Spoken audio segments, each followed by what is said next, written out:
मेरे प्यारे देशवासियों, नमस्कार। कोरोना के प्रभाव से हमारी मन की बात भी अछूती नहीं रही है। जब मैंने पिछली बार आपसे मन की बात की थी, तब पैसेंजर ट्रेनें बंद थी, बसें बंद थी, हवाई सेवा बंद थी। इस बार बहुत कुछ खुल चुका है। श्रमिक स्पेशल ट्रेनें चल रही हैं, अन्य स्पेशल ट्रेनें भी शुरू हो गई हैं। तमाम सावधानियों के साथ हवाई जहाज उड़ने लगे हैं। धीरे-धीरे उद्योग भी चलना शुरू हुआ है। यानी अर्थव्यवस्था का एक बड़ा हिस्सा अब चल पड़ा है, खुल गया है। ऐसे में हमें और ज्यादा सतर्क रहने की आवश्यकता है। 2 गज की दूरी का नियम हो, मुंह पर मास्क लगाने की बात हो सके तो वहां तक घर में रहना हो, ये सारी बातों का पालन, उसमें जरा भी ढिलाई नहीं बरतनी चाहिए। देश में सबके सामूहिक प्रयासों से कोरोना के खिलाफ लड़ाई बहुत मजबूती से लड़ी जा रही है। जब हम दुनिया की तरफ देखते हैं तो हमें अनुभव होता है कि वास्तव में भारतवासियों की उपलब्धि कितनी बड़ी है। हमारी जनसंख्या ज्यादातर देशों से कई गुना ज्यादा है। हमारे देश में चुनौतियां भी भिन्न प्रकार की हैं, लेकिन फिर भी हमारे देश में कोरोना उतनी तेजी से नहीं फैल पाया जितना दुनिया के अन्य देशों में फैला। कोरोना से होने वाली मृत्यु दर भी हमारे देश में काफी कम है। जो नुकसान हुआ है उसका दुख हम सबको है, लेकिन जो कुछ भी हम बचा पाए हैं वो निश्चित तौर पर देश की सामूहिक संकल्प शक्ति का ही परिणाम है। इतने बड़े देश में हर एक देशवासी ने खुद इस लड़ाई को लड़ने की ठानी है। ये पूरी मुहिम पीपल ड्रिवन है। साथियों, देशवासियों की संकल्प शक्ति के साथ एक और शक्ति इस लड़ाई में हमारी सबसे बड़ी ताकत है, वो है देशवासियों की सेवा शक्ति। वास्तव में इस महामारी के समय हम भारतवासियों ने ये दिखा दिया है कि सेवा और त्याग का हमारा विचार केवल हमारा आदर्श नहीं है, बल्कि भारत की जीवन पद्धति है। और हमारे यहाँ तो कहा गया है, सेवा परमो धर्मः। सेवा स्वयं में सुख है, सेवा में ही संतोष है। आपने देखा होगा कि दूसरों की सेवा में लगे व्यक्ति के जीवन में कोई डिप्रेशन या तनाव कभी नहीं दिखता। उसके जीवन में, जीवन को लेकर उसके नजरिए में भरपूर आत्मविश्वास, सकारात्मकता और जीवंतता प्रतिपल नजर आती है। साथियों, हमारे डॉक्टर्स, नर्सिंग स्टाफ, सफाई कर्मी, पुलिसकर्मी, मीडिया के साथी, ये सब जो सेवा कर रहे हैं, उसकी चर्चा मैंने कई बार की है। मन की बात में भी मैंने उसका जिक्र किया है।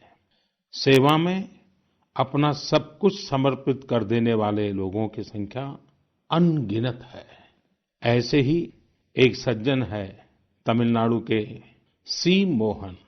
सी मोहन जी मदुरै में एक सैलून चलाते हैं।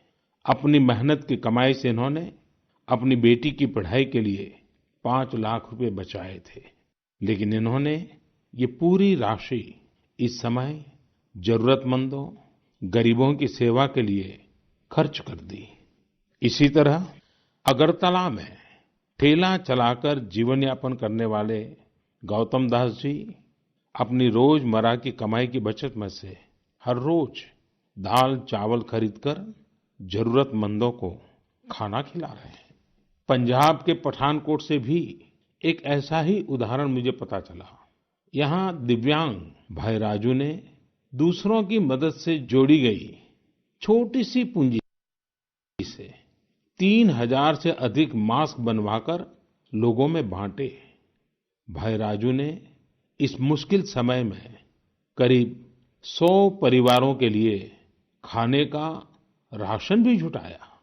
देश के सभी इलाकों से विमेन सेल्फ हेल्प ग्रुप के परिश्रम की भी अनगिनत कहानियां इन दिनों हमारे सामने आ रही है। गांवों में, छोटे कस्बों में हमारी बहनें, बेटियां हर दिन हजारों की संख्या में मास्क बना रही हैं। तमाम सामाजिक संस्थाएं भी इस काम में इनका सहयोग कर रही हैं। साथियों, ऐसे कितने ही उदाहरण हर दिन दिखाई और सुनाई पड़ रहे हैं। कितने ही लोग खुद भी मुझे नमो ऐप और अन्य माध्यमों के जरिए अपने प्रयासों के बारे में बता रहे हैं।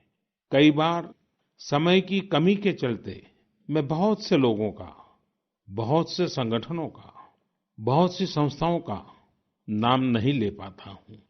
सेवाभाव से लोगों की मदद कर रहे ऐसे सभी लोगों की मैं प्रशंसा करता हूँ, उनका आदर करता हूँ, उनका तहे दिल से अभिनंदन करता हूँ।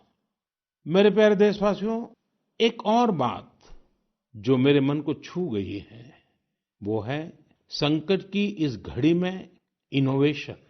तमाम देशवासी गांवों से लेकर शहरों तक, हमारे छोटे व्यापारियों से लेकर स्टार्टअप तक, हमारी लैब्स कोरोना के खिलाफ लड़ाई में नए-नए तरीके इजाद कर रहे हैं, नए-नए इनोवेशन कर रहे हैं। जैसे नासिक के राजेंद्र यादव का उदाहरण बहुत दिलचस्प है। राजेंद्र जी नासिक में सतना गांव के किसान हैं। अपने गांव को कोरोना संक्रमण से बचाने के लिए उन्होंने अपने ट्रैक्टर से जोड़कर एक सैनिटाइजेशन मशीन बना ली है और ये इनोवेटिव मशीन बहुत प्रभावी तरीके से काम कर रही है। इसी तरह मैं सोशल मीडिया में कई तस्वीरें देख रहा था। कई दुकानदारों ने 2 गज की दूरी के लिए दुकान में बड़े पाइपलाइन लगा लिए हैं, जिसमें एक छोर से वो ऊपर से सामान डालते हैं और दूसरी छोर से ग्राहक अपना सामान ले लेते हैं। इस दौरान पढ़ाई के क्षेत्र में भी कई अलग-अलग इनोवेशन शिक्षकों और छात्रों ने मिलकर किए हैं। ऑनलाइन क्लासेस, वीडियो क्लासेस, उसको भी अलग-अलग तरीकों से इनोवेट किया जा रहा है। कोरोना की वैक्सीन पर हमारी लैब्स में जो काम हो रहा है, उस पर तो दुनिया भर की नजर है और हम सबकी आशा भी। किसी भी परिस्थिति को बदलने के लिए इच्छा शक्ति के साथ ही बहुत कुछ इनोवेशन पर भी निर्भर करता है। हजारों सालों की मानव जात की यात्रा लगातार इनोवेशन से ही इतने आधुनिक दौर में पहुंची है। इसलिए इस महामारी पर जीत के लिए हमारे ये विशेष इनोवेशंस भी बहुत बड़ा आधार है। साथियों, कोरोना के खिलाफ लड़ाई का यह रास्ता लंबा है। एक ऐसी आपदा जिसका पूरी दुनिया के पास कोई इलाज ही नहीं है, जिसका कोई पहले का अनुभव भी नहीं है, तो ऐसे में नई-नई चुनौतियां और उसके कारण परेशानियां हम अनुभव भी कर रहे हैं। ये दुनिया के हर कोरोना प्रभावित देश में हो रहा है और इसलिए भारत भी इससे अछूता नहीं है। हमारे देश में भी कोई वर्ग ऐसा नहीं है जो कठिनाई में न हो, परेशानी में न हो। और इस संकट की सबसे बड़ी चोट अगर किसी पर पड़ी है तो हमारे गरीब, मजदूर, श्रमिक वर्ग पर पड़ी है। उनकी तकलीफ, उनका दर्द, उनकी पीड़ा शब्दों में नहीं कही जा सकती। हम में से कौन ऐसा होगा जो उनकी और उनके परिवार की तकलीफों को अनुभव न कर रहा हो। हम सब मिलकर इस तकलीफ को, इस पीड़ा को बांटने का प्रयास कर रहे हैं। पूरा देश प्रयास कर रहा है। हमारे रेलवे के साथी दिन रात लगे हुए हैं।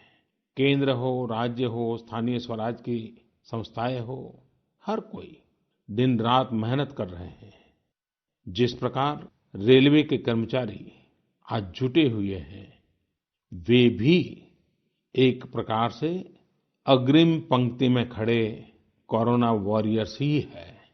लाखों श्रमिकों को ट्रेनों से और बसों से सुरक्षित ले जाना, उनके खाने पीने की चिंता करना, हर जिले में क्वारंटाइन केंद्रों की व्यवस्था करना, सभी की टेस्टिंग, चेकअप उपचार की व्यवस्था करना, ये सब काम लगातार चल रहे हैं और बहुत बड़ी मात्रा में चल रहे हैं। लेकिन साथियों, जो दृश्य आज हम देख रहे हैं, इससे देश को अतीत में जो कुछ हुआ, उसके अवलोकन और भविष्य के लिए सीखने का अवसर भी मिला है। आज हमारे श्रमिकों की पीड़ा में हम देश के पूर्वी हिस्से की पीड़ा को देख सकते हैं। जिस पूर्वी हिस्से में देश का ग्रोथ इंजन बनने की क्षमता है, जिसके श्रमिकों के बाहुबल में देश को नई ऊंचाई पर ले जाने का सामर्थ्य है, उस पूर्वी हिस्से का विकास बहुत आवश्यक है। पूर्वी भारत के विकास से ही देश का संतुलित आर्थिक विकास संभव है। देश ने जब मुझे सेवा का अवसर दिया, तभी से हमने पूर्वी भारत के विकास को प्राथमिकता दी है। मुझे संतोष है कि बीते वर्षों में इस दिशा में बहुत कुछ हुआ है और अब प्रवासी मजदूरों को देखते हुए बहुत कुछ नए कदम उठाना भी आवश्यक हो गया है और हम लगातार उस दिशा में आगे बढ़ रहे हैं। जैसे कहीं श्रमिकों की स्किल मैपिंग का काम हो रहा है, कहीं स्टार्टअप्स इस काम में जुटे हैं, कहीं माइग्रेशन कमीशन बनाने की बात हो रही है। इसके अलावा केंद्र सरकार ने अभी जो फैसले लिए हैं, उससे भी गांवों में रोजगार, स्वरोजगार, लघु उद्योगों से जुड़ी विशाल संभावनाएं खुली हैं। ये फैसले इन स्थितियों के समाधान के लिए हैं, आत्मनिर्भर भारत के लिए हैं।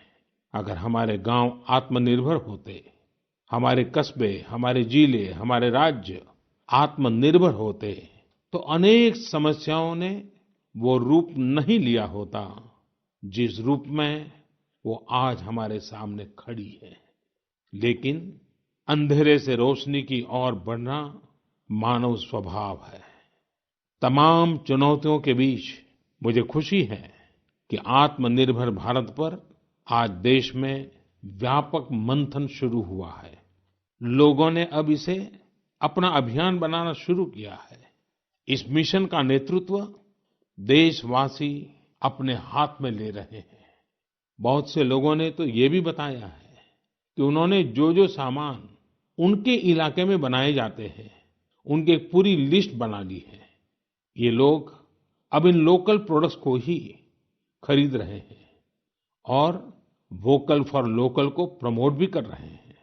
मेक इन इंडिया को बढ़ावा मिले, इसके लिए सब कोई अपना अपना संकल्प जता रहा है। बिहार के हमारे एक साथी श्रीमान हिमांशु ने मुझे नमो ऐप पर लिखा है कि वो एक ऐसा दिन देखना चाहते हैं जब भारत विदेश से आने वाले आयात को कम से कम कर दे, चाहे पेट्रोल, डीजल, ईंधन का आयात हो, इलेक्ट्रॉनिक आइटम्स का आयात हो, यूरिया का आयात हो या फिर खाद्य तेल का आयात हो। मैं उनकी भावनाओं को समझता हूँ। हमारे देश में कितनी ही ऐसी चीजें बाहर से आती हैं जिन पर हमारे ईमानदार टैक्स पेयर्स का पैसा खर्च होता है, जिनका विकल्प हम आसानी से भारत में तैयार कर सकते हैं। असम के सुदीप ने मुझे लिखा है कि वो महिलाओं के बनाए हुए लोकल बैम्बू प्रोडक्ट्स का व्यापार करते हैं और उन्होंने तय किया है कि आने वाले 2 वर्ष में वे अपने बैम्बू प्रोडक्ट को एक ग्लोबल ब्रांड बनाएंगे। मुझे पूरा भरोसा है आत्मनिर्भर भारत अभियान इस दशक में देश को नई ऊंचाई पर ले जाएगा। मेरे प्यारे देशवासियों, कोरोना संकट के इस दौर में मेरी विश्व के अनेक नेताओं से बातचीत हुई है, लेकिन मैं एक सीक्रेट जरूर आज बताना चाहूंगा।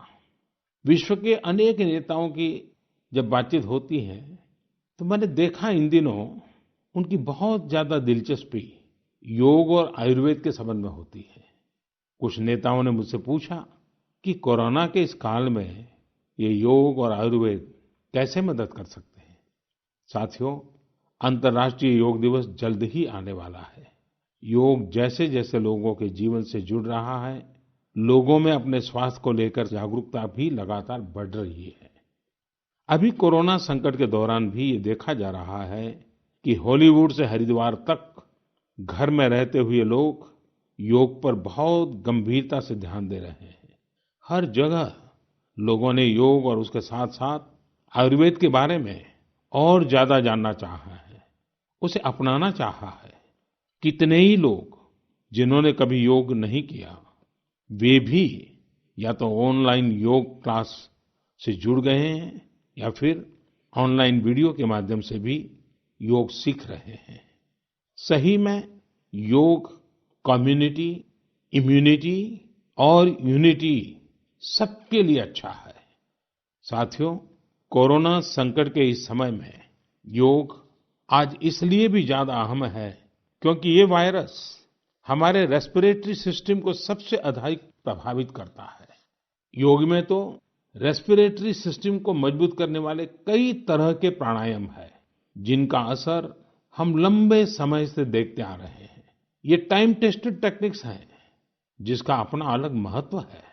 कपालभाति और अनुलोम विलोम प्राणायाम से अधिकतर लोग परिचित होंगे, लेकिन भस्त्रिका, शीतली, भ्रामरी जैसे कई प्राणायाम के प्रकार है, जिसके अनेक लाभ भी है। वैसे आपके जीवन में योग को बढ़ाने के लिए आयुष मंत्रालय ने भी इस बार एक अनोखा प्रयोग किया है। आयुष मंत्रालय ने माय लाइफ माय योग नाम से अंतर्राष्ट्रीय वीडियो ब्लॉग उसकी प्रतियोगिता शुरू की है।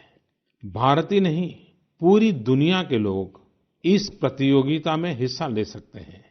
इसमें हिस्सा लेने के लिए आपको अपना 3 मिनट का एक वीडियो बना करके अपलोड करना होगा। इस वीडियो में आप जो योग या आसन करते हो वो करते हुए दिखाना है और योग से आपके जीवन में जो बदलाव आया है उसके बारे में भी बताना है। मेरा आपसे अनुरोध है, आप सभी इस प्रतियोगिता में अवश्य भाग लें और इस नए तरीके से अंतर्राष्ट्रीय योग दिवस में आप हिस्सेदार बनिए। साथियों, हमारे देश में करोड़ों करोड़ गरीब दशकों से एक बहुत बड़ी चिंता में रहते आए हैं। अगर बीमार पड़ गए तो क्या होगा? अपना इलाज कराएं या फिर परिवार के लिए रोटी की चिंता करें? इस तकलीफ को समझते हुए इस चिंता को दूर करने के लिए ही करीब 1.5 साल पहले आयुष्मान भारत योजना शुरू की गई थी। कुछ ही दिन पहले आयुष्मान भारत के लाभार्थियों की संख्या 1 करोड़ के पार हो गई है। 1 करोड़ से ज्यादा मरीज मतलब देश के 1 करोड़ से अधिक परिवारों की सेवा हुई है। 1 करोड़ से ज्यादा मरीज का मतलब क्या होता है मालूम है? 1 करोड़ से ज्यादा मरीज मतलब नॉर्वे जैसा देश, सिंगापुर जैसा देश, उसकी जो टोटल जनसंख्या है उससे 2 गुना लोगों को मुफ्त में इलाज दिया गया है। अगर गरीबों को अस्पताल में भर्ती होने के बाद इलाज के लिए पैसे देने पड़ते, इनका मुफ्त इलाज नहीं हुआ होता, तो उन्हें एक मोटा-मोटा अंदाज है करीब-करीब 14,000 करोड़ रुपए से भी ज्यादा अपनी जेब से खर्च करने पड़ते हैं। आयुष्मान भारत योजना ने गरीबों के पैसे खर्च होने से बचाए हैं। मैं आयुष्मान भारत के सभी लाभार्थियों के साथ-साथ मरीजों का उपचार करने वाले सभी डॉक्टरों, नर्सेज और मेडिकल स्टाफ को भी बधाई देता हूं। आयुष्मान भारत योजना के साथ एक बहुत बड़ी विशेषता पोर्टेबिलिटी की सुविधा भी है। पोर्टेबिलिटी ने देश को एकता के रंग में रंगने में भी मदद की है। यानी बिहार का कोई गरीब अगर चाहे तो उसे कर्नाटका में भी वही सुविधा मिलेगी जो उसे अपने राज्य में मिलती। इसी तरह महाराष्ट्र का कोई गरीब चाहे तो उसे इलाज की वही सुविधा तमिलनाडु में मिलती। इस योजना के कारण किसी क्षेत्र में जहां स्वास्थ्य की व्यवस्था कमजोर है, वहां के गरीब को देश के किसी भी कोने में उत्तम इलाज कराने की सहूलियत मिलती है। साथियों, आप ये जानकर हैरान रह जाएंगे कि 1 करोड़ लाभार्थियों में से 80% लाभार्थी देश के ग्रामीण इलाकों के हैं। इनमें भी करीब-करीब 50% लाभार्थी हमारी माताएं, बहनें और बेटियां हैं। इन लाभार्थियों में ज्यादातर लोग ऐसी बीमारियों से पीड़ित थे जिनका इलाज सामान्य दवाओं से संभव नहीं था। इनमें से 70% लोगों की सर्जरी की गई है। आप अनुमान लगा सकते हैं कि कितनी बड़ी तकलीफों से इन लोगों को मुक्ति मिली है। मणिपुर के चुराचांदपुर में 6 साल के बच्चे केलेनसांग, उसको भी इसी तरह आयुष्मान योजना से नया जीवन मिला है। केलेनसांग को इतनी छोटी उम्र में ब्रेन की गंभीर बीमारी हो गई। इस बच्चे के पिता दिहाड़ी मजदूर हैं और माँ बुनाई का काम करती हैं। ऐसे में बच्चे का इलाज कराना बहुत कठिन हो रहा था, लेकिन आयुष्मान भारत योजना से अब उनके बेटे का मुफ्त इलाज हो गया है। कुछ इसी तरह का अनुभव पुडुचेरी की अमूर्था वल्ली जी का भी है। उनके लिए भी आयुष्मान भारत योजना संकट मोचक बनकर आई है। अमूर्था वल्ली जी के पति की हार्ट अटैक से दुखद मृत्यु हो चुकी है। उनके 27 साल के बेटे जीवा को भी हार्ट की बीमारी थी। डॉक्टर्स ने जीवा के लिए सर्जरी की सलाह दी थी, लेकिन दिहाड़ी मजदूरी करने वाले जीवा के लिए अपने खर्च से इतना बड़ा ऑपरेशन करवाना संभव ही नहीं था। लेकिन अमूर्था वल्ली ने अपने बेटे का आयुष्मान भारत योजना में रजिस्ट्रेशन करवाया और 9 दिनों बाद बेटे जीवा के हार्ट की सर्जरी भी हो गई। साथियों, मैंने आपको सिर्फ 3-4 घटनाओं का जिक्र किया। आयुष्मान भारत से तो ऐसी 1 करोड़ से अधिक कहानियां जुड़ी हुई है। ये कहानियां जीते जागते इंसानों की हैं। दुख तकलीफ से मुक्त हुए हमारे अपने परिवारजनों की है। आपसे मेरा आग्रह है, कभी समय मिले तो ऐसे व्यक्ति से जरूर बात करिएगा जिसने आयुष्मान भारत योजना के तहत अपना इलाज कराया हो। आप देखेंगे कि जब एक गरीब बीमारी से बाहर आता है तो उसमें गरीबी से लड़ने की भी ताकत नजर आने लगी है। और मैं हमारे देश के ईमानदार टैक्स पेयर से कहना चाहता हूं, आयुष्मान भारत योजना के तहत जिन गरीबों का मुफ्त इलाज हुआ है, उनके जीवन में जो सुख आया है, संतोष मिला है, उस पुण्य के असली हकदार आप भी हैं। हमारा ईमानदार टैक्स पेयर भी इस पुण्य का हकदार है। मेरे प्यारे देशवासियों, एक तरफ हम महामारी से लड़ रहे हैं तो दूसरी तरफ हमें हाल में पूर्वी भारत के कुछ हिस्सों में प्राकृतिक आपदा का भी सामना करना पड़ा है। पिछले कुछ हफ्तों के दौरान हमने पश्चिम बंगाल और उड़ीसा में सुपर साइक्लोन अम्फान का कहर देखा। तूफान से अनेकों घर तबाह हो गए, किसानों को भी भारी नुकसान हुआ। हालात का जायजा लेने के लिए मैं पिछले हफ्ते उड़ीसा और पश्चिम बंगाल गया था। पश्चिम बंगाल और उड़ीसा के लोगों ने जिस हिम्मत और बहादुरी के साथ हालात का सामना किया है, प्रशंसनीय है। संकट की इस घड़ी में देश भी हर तरह से वहां के लोगों के साथ खड़ा है। साथियों, एक तरफ जहां पूर्वी भारत तूफान से आई आपदा का सामना कर रहा है, वहीं दूसरी तरफ देश के कई हिस्से टिड्डियों या लोकस्ट के हमले से प्रभावित हुए हैं। इन हमलों ने फिर हमें याद दिलाया है कि ये छोटा सा जीव कितना नुकसान करता है। टिड्डी दल का हमला कई दिनों तक चलता है। बहुत बड़े क्षेत्र पर इसका प्रभाव पड़ता है। भारत सरकार हो, राज्य सरकार हो, कृषि विभाग हो, प्रशासन भी इस संकट के नुकसान से बचने के लिए, किसानों की मदद करने के लिए आधुनिक संसाधनों का भी उपयोग कर रहा है। नए नए आविष्कार की तरफ भी ध्यान दे रहा है। और मुझे विश्वास है कि हम सब मिलकर के हमारे कृषि क्षेत्र पर ये जो संकट आया है, उससे भी लोहा लेंगे, बहुत कुछ बचा लेंगे। मेरे प्यारे देशवासियों, कुछ दिन बाद ही 5 जून को पूरी दुनिया विश्व पर्यावरण दिवस मनाएगी। विश्व पर्यावरण दिवस पर इस साल की थीम है बायोडायवर्सिटी, यानी जैव विविधता। वर्तमान परिस्थितियों में यह थीम विशेष रूप से महत्वपूर्ण है। लॉकडाउन के दौरान पिछले कुछ हफ्तों में जीवन की रफ्तार थोड़ी धीमी जरूर हुई है, लेकिन इससे हमें अपने आसपास प्रकृति की समृद्ध विविधता को, जैव विविधता को करीब से देखने का अवसर भी मिला है। आज कितने ही ऐसे पक्षी जो प्रदूषण और शोर शराबे में ओझल हो गए थे, सालों बाद उनकी आवाज को लोग अपने घरों में सुन रहे हैं। अनेक जगहों से जानवरों के उन्मुक्त विचरण की खबरें भी आ रही हैं।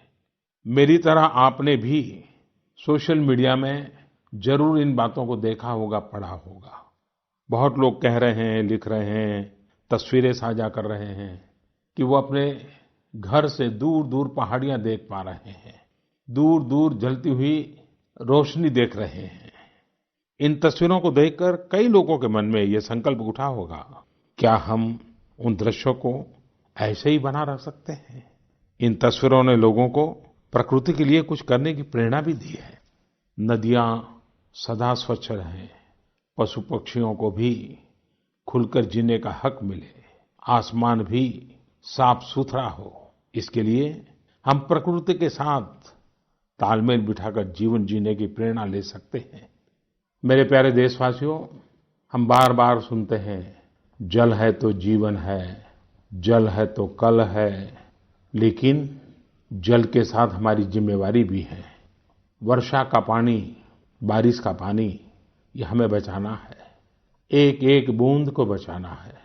गांव-गांव वर्षा के पानी को हम कैसे बचाएं? परंपरागत बहुत सरल उपाय हैं। उन सरल उपाय से भी हम पानी को रोक सकते हैं। 5 दिन 7 दिन भी अगर पानी रुका रहेगा तो धरती माँ के पास बुझाएगा, पानी फिर जमीन में जाएगा, वही जल जीवन की शक्ति बन जाएगा। और इसलिए इस वर्षा ऋतु में हम सबका प्रयास रहना चाहिए कि हम पानी को बचाएं, पानी को संरक्षण करें। मेरे प्यारे देशवासियों, स्वच्छ पर्यावरण सीधे हमारे जीवन, हमारे बच्चों के भविष्य का विषय है। इसलिए हमें व्यक्तिगत स्तर पर भी इसकी चिंता करनी होगी। मेरा आपसे अनुरोध है कि इस पर्यावरण दिवस पर कुछ पेड़ अवश्य लगाएं और प्रकृति की सेवा के लिए कुछ ऐसा संकल्प अवश्य लें जिससे प्रकृति के साथ आपका हर दिन का रिश्ता बना रहे। हाँ, गर्मी बढ़ रही है, इसलिए पक्षियों के लिए पानी का इंतजाम करना मत भूलिएगा।